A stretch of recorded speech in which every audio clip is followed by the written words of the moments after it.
जय हिंद। आप सबको पता है कि भारत एक अखंड भारत था जो अफगानिस्तान से शुरू होते हुए श्रीलंका और बर्मा तक जाता था। आखिर ये कैसे टूट गया और राज्यों का पुनर्गठन कैसे किया गया, और ये संविधान में इसकी जो चर्चा है 22 भाग में से जो पहला भाग है वो भाग 1 है, इसको हम समझते हैं। देखिए, शासन चलाने के लिए, देश और राज्य का शासन कैसे चलेगा उसको चलाने के लिए जिस किताब का नाम है उसे कहते हैं भारतीय संविधान, जिसे हम पॉलिटी के अंतर्गत पढ़ते हैं। इस किताब में 22 लेसन है। इसके लेसन्स को हम भाग कहते हैं। आप कोई किताब पढ़िएगा तो उसमें लेसन आएंगे, तो इसमें 22 भाग है और उसमें कुछ टॉपिक बाय टॉपिक लिखे गए। जैसे आपके में तीर दे के लिखते हैं ना टॉपिक, उस टॉपिक्स को बोलते हैं अनुच्छेद। तो टोटल आर्टिकल यानी अनुच्छेद 395 है। अगर आप ABCD की बात नहीं करेंगे तो ABCD करेंगे तो ये 25 हो जाएगा। तो ABCD को हम कंसीडर नहीं, हम न्यूमेरिकल वैल्यू कंसीडर कर रहे हैं। अब एक चीज़ होती है आपकी IPC, ताजीराते हिंद दफ़ा 300, ऐसे सुने होंगे आप लोग, इसके बारे में अलग से वीडियो बनाए हुए हैं। IPC क्या कहता है कि पुलिस आपको किसी क्राइम के बाद कैसे लतियाएगी, इसकी चर्चा IPC में है। IPC के टॉपिक्स को हम लोग धारा या सेक्शन कहते हैं। पुलिस लतियाने के बाद कोर्ट में भेज देगी। अब जज साहब आपसे मतलब वो सवाल जवाब करेंगे तो उसकी चर्चा CRPC में, क्रिमिनल प्रोसीजर कोड। तो इसके जो टॉपिक्स हैं उन्हें हम लोग सेक्शन या धारा कहते हैं। तो इस सब के बारे में हम एक अलग वीडियो बनाए हुए हैं। तो ये धारा वगैरह हो गई। अभी हमें समझना है वो पॉलिटी का भाग 1। 22 भाग में से पहला भाग तो अभी खत्म कर लीजिएगा, आपको खुद ही समझ में आ जाएगा ये पॉलिटी उतना टफ नहीं है जिन्हें अपना टफ बना दिया गया है।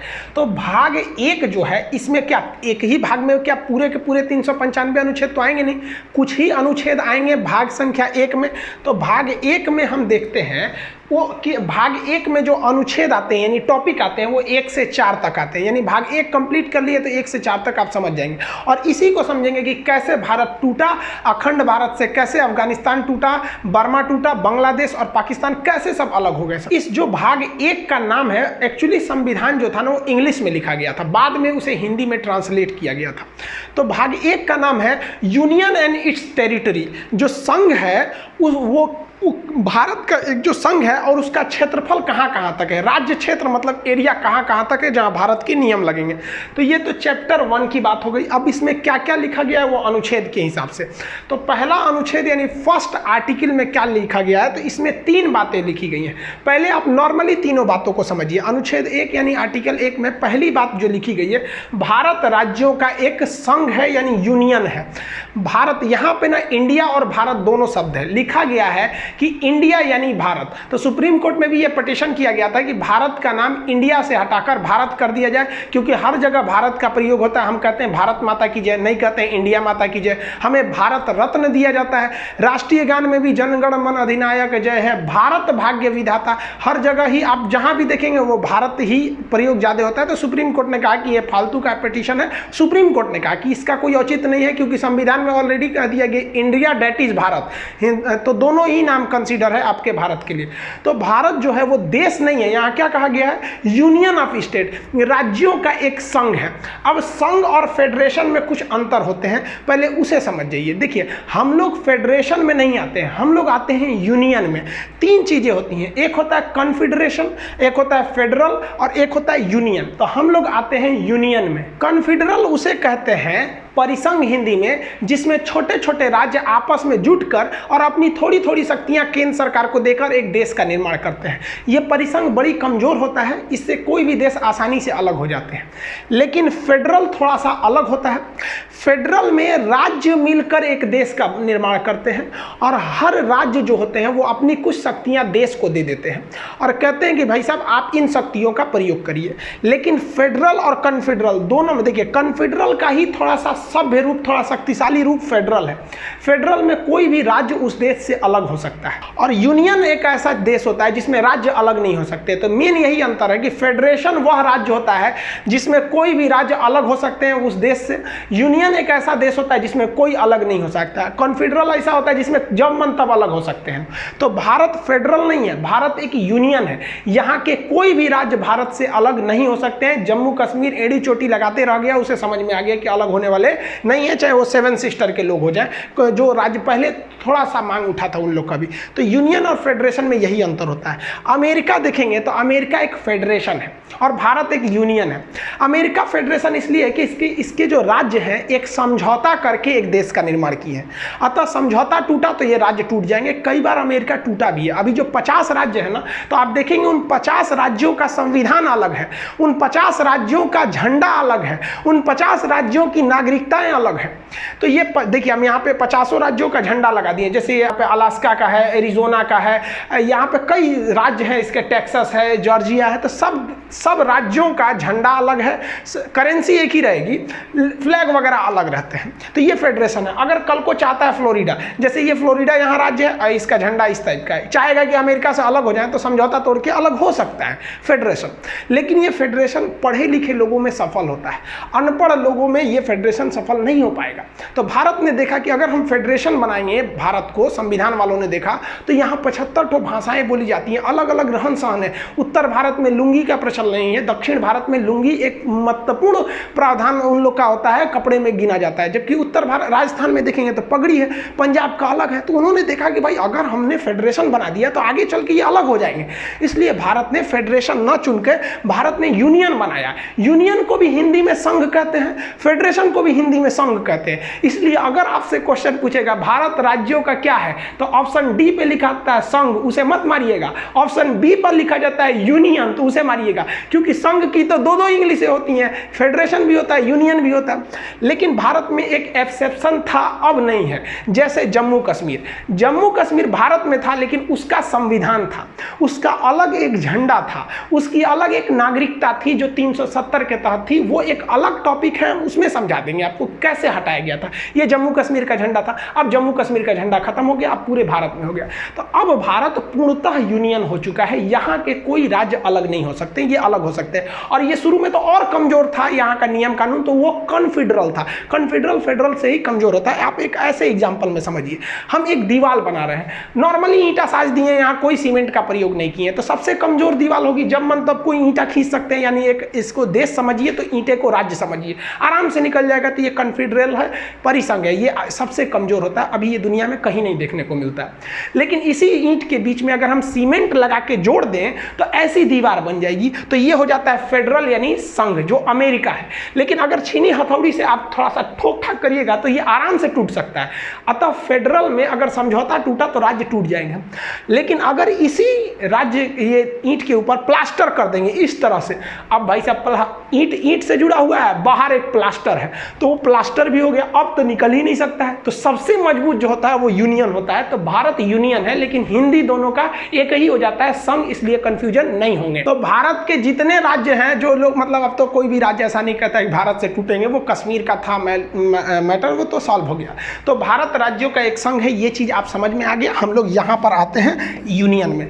दूसरा, इसी आर्टिकल 1 में बोला गया है कि भारत में जो राज्य हैं वो हमको कैसे पता चलेगा कि भैया कौन कौन राज्य हैं। मान लीजिए विवाद हो गया कि बिहार भारत का राज्य है कि नहीं है, तो कहीं ना कहीं एक लिखा हुआ होना चाहिए कि नहीं होना चाहिए। तो आर्टिकल 1 में वो लिखा ही नहीं है कि बिहार भारत का राज्य है, बल्कि वो एक इशारा कर दिया है कि राज्यों को पहली अनुसूची में रखा गया है। अनुसूची क्या होती है? एक अलग से एक टॉपिक बना दिया गया है। जैसे ये भारत का संविधान है, इतना मोटा नहीं है, ये बाइलिंगुअल है, एक और इंग्लिश लिखा है, एक और हिंदी लिखा है, इसलिए मोटा लग रहा होगा। इसका आधा है, इतना ही है संविधान, आप पढ़ लेंगे समझ में आ जाएगा। तो इसमें कहा गया है कि हम पहली अनुच्छेद यानी आर्टिकल में नहीं बताएंगे कि कौन कौन सा राज्य है। अगर आप ये जानना चाहते हैं, राज्यों के नाम जानना चाहते हैं, तो आप जाइए अनुसूची शेड्यूल में जाइए। तो संविधान के शुरुआत में ही 4 ठो पन्ना जोड़ दिया गया है जिसे कहते हैं शेड्यूल, और इसी शेड्यूल में हर एक राज्यों के नाम लिखे गए हैं, कौन कौन से राज्य हैं। तो जब भी विवाद होगा कि कौन सा राज्य भारत का है या नहीं, तो आप अनुच्छेद 1 में आएंगे तो यहां आपको एक दूसरा डायरेक्शन दिया जाएगा कि आपका कॉल फॉरवर्ड किया जा रहा है शेड्यूल की ओर। तो राज्यों को किस अनुसूची में रखा गया है? पहली अनुसूची में। और इसमें एक और बात कहा गया है, अब दिल्ली हो जाएगा, कहेगा हम केंद्र शासित प्रदेश है, राजस्थान कहेगा हम पूरा राज्य है। अब राज्यों की भी कैटेगरी है, तो इसको भी अनुच्छेद 1 में रख कर दूसरे को डाइवर्ट किया गया। कहा गया है कि भारत में जितने भी राज्य हैं इस संविधान के तहत उन्हें 3 प्रकार से बांटा जाएगा। जो बड़े राज्य हैं जिनका अपना खुद का क्षेत्रफल बड़ा है उन्हें हम स्टेट कहेंगे, वर्तमान में 28 हैं।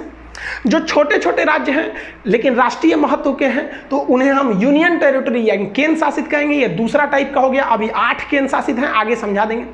और तीसरा टाइप हो जाएगा अर्जित क्षेत्र। वर्तमान में भारत के पास कोई भी अर्जित क्षेत्र नहीं है। जैसे मान लिया कि पाकिस्तान में बलूचिस्तान की मांग हो रही है, भारत वहां पे स्वतंत्र करा के उसे कह दे कि नहीं बलूचिस्तान पे मेरा कंट्रोल रहेगा, तो वो इसमें आ जाएगा अर्जित क्षेत्र में। इसलिए देखिए संविधान वाला कितना होशियार था, एक टॉपिक बना के गया है सब, क्या चीज की अर्जित क्षेत्र है, भले उसमें है या नहीं है लेकिन एक मौका मिलेगा तो हम छोड़ेंगे नहीं, अर्जित क्षेत्र ला सकते हैं यहाँ पर। तो आप मोटा मोटी समझेंगे तो आप यहीं पे देखेंगे तो भारत राज्यों का यूनियन है। इसमें कौन कौन से राज्य आते हैं वो यहां बताया गया है कि ये पता करने के लिए अनुसूची 1 में जाइए। और साथ ही साथ उनमें कैटेगरी कौन कौन सी है, तो इसमें बोला गया है 3 प्रकार की कैटेगरी होती है और भारत राज्यों का एक यूनियन है। तो अनुच्छेद संख्या 1 कंप्लीट हो गया। अब 2 समझते हैं। आर्टिकल 2 में कहा गया है, अनुच्छेद 2 में, कि संसद को यह अधिकार है कि भारत के बाहर अगर कोई देश है तो उसे वो भारत में मिला सकता है, या किसी देश का कोई टुकड़ा है जो मिलना चाहता है उसे मिला सकता है।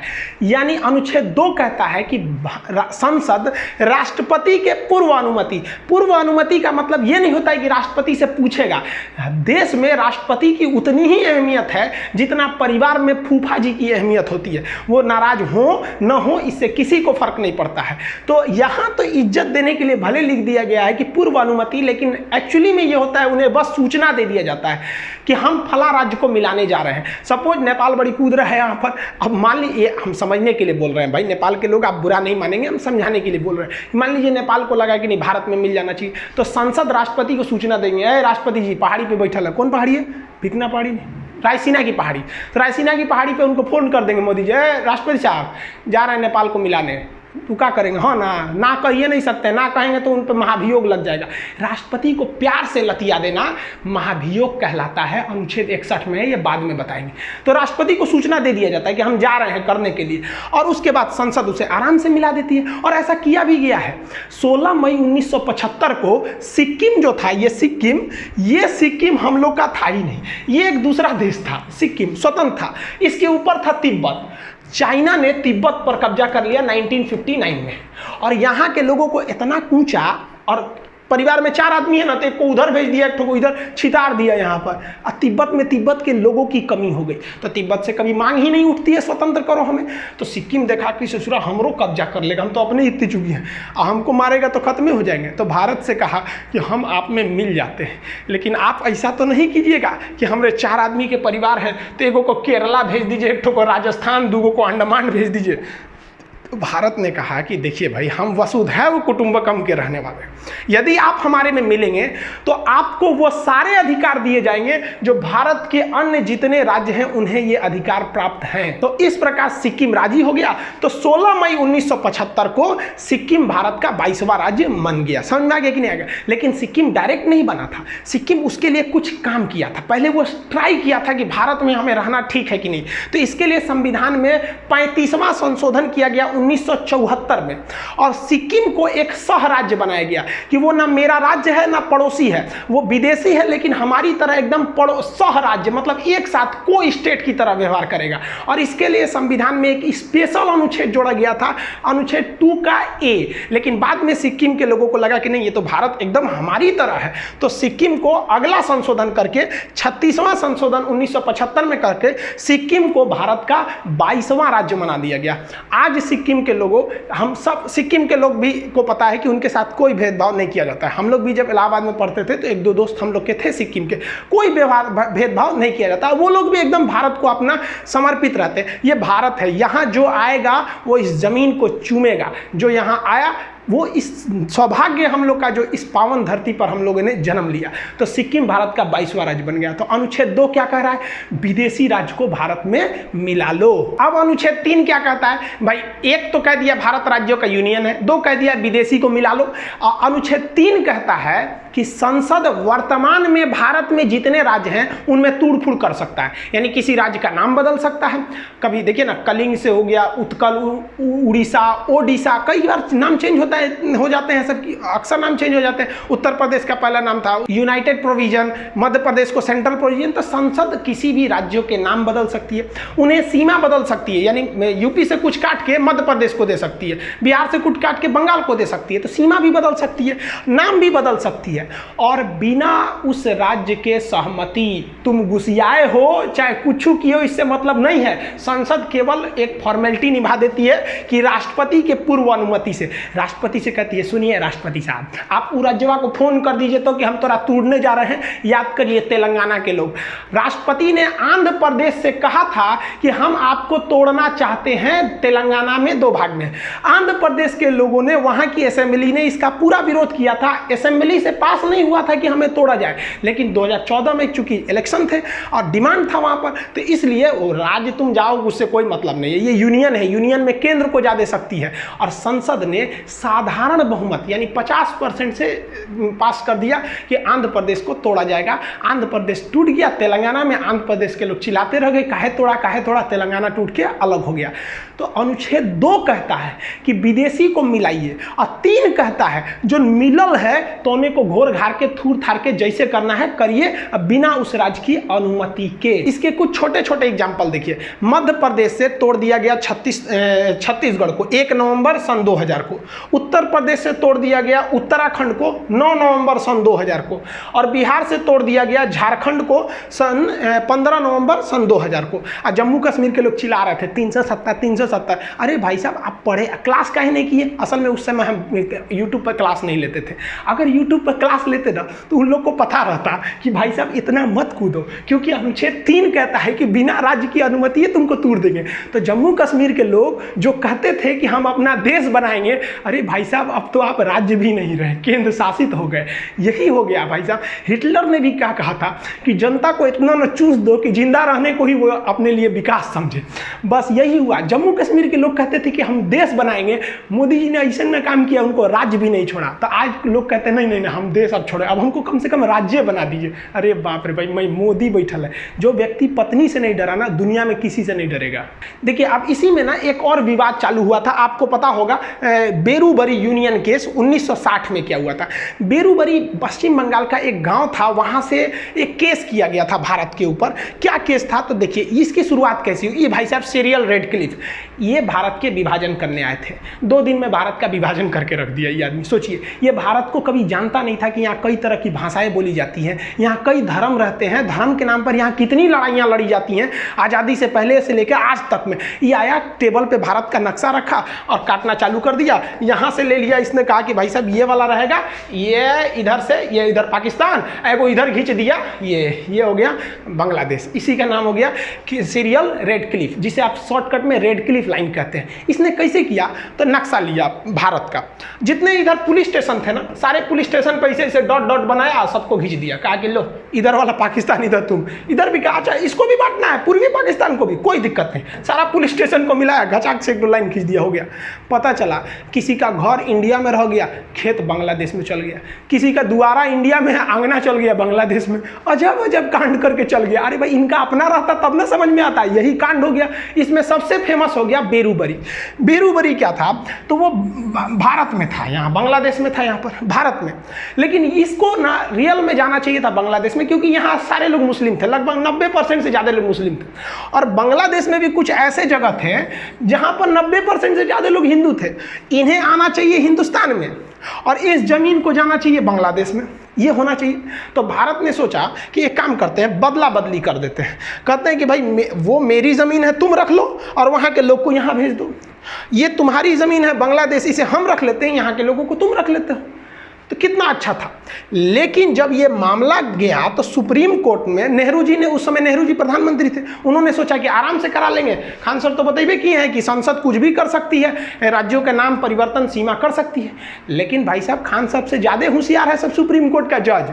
सुप्रीम कोर्ट ने कहा कि ये नेहरू जी, ये जो नियमवा लग रहा है ना, ये केवल हिंदुस्तान पर लागू होता है कि आप एक राज्य को तोड़ के